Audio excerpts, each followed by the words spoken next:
Les vrilles de la vigne. Autrefois, le rossignol ne chantait pas la nuit. Il avait un gentil filet de voix et s'en servait du matin au soir, le printemps venu. Il se levait avec les camarades dans l'aube grise et bleue, et le réveil effarouché secouait les hannetons endormis à l'envers des feuilles de lilas.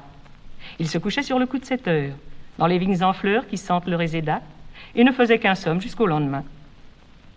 Une nuit de printemps, le rossignol dormait debout sur un jeune sarment, le jabot en boule et la tête inclinée, comme avec un gracieux torticolis.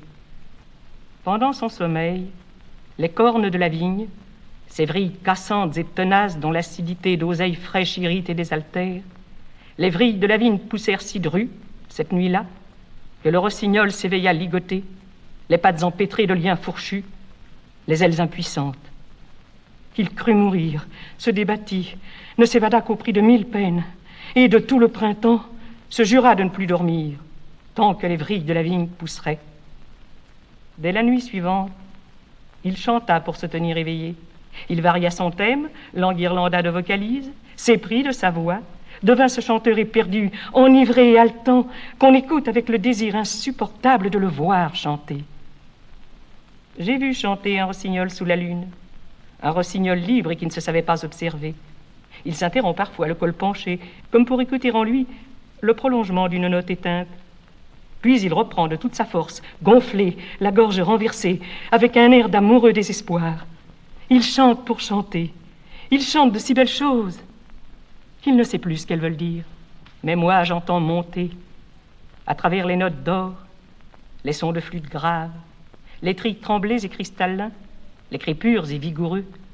J'entends encore le premier chant naïf et effrayé du rossignol pris aux vrilles de la vigne.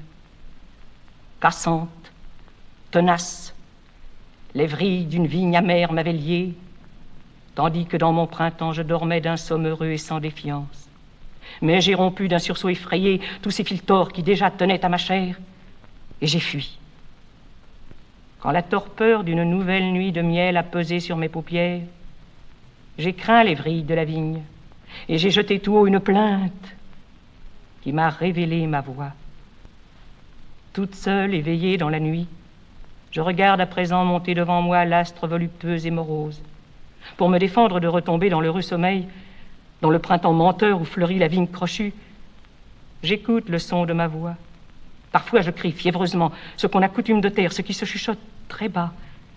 Puis ma voix languit jusqu'au murmure, parce que je n'ose poursuivre.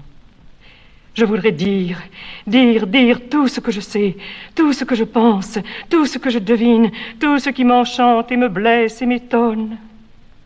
Mais il y a toujours, vers l'aube de cette nuit sonore, une sage main fraîche qui se pose sur ma bouche, et mon cri qui s'exaltait redescend au verbiage modéré, à la volubilité de l'enfant qui parle haut pour se rassurer et s'étourdir. Je ne connais plus le somme heureux, mais je ne crains plus les vrilles de la vigne.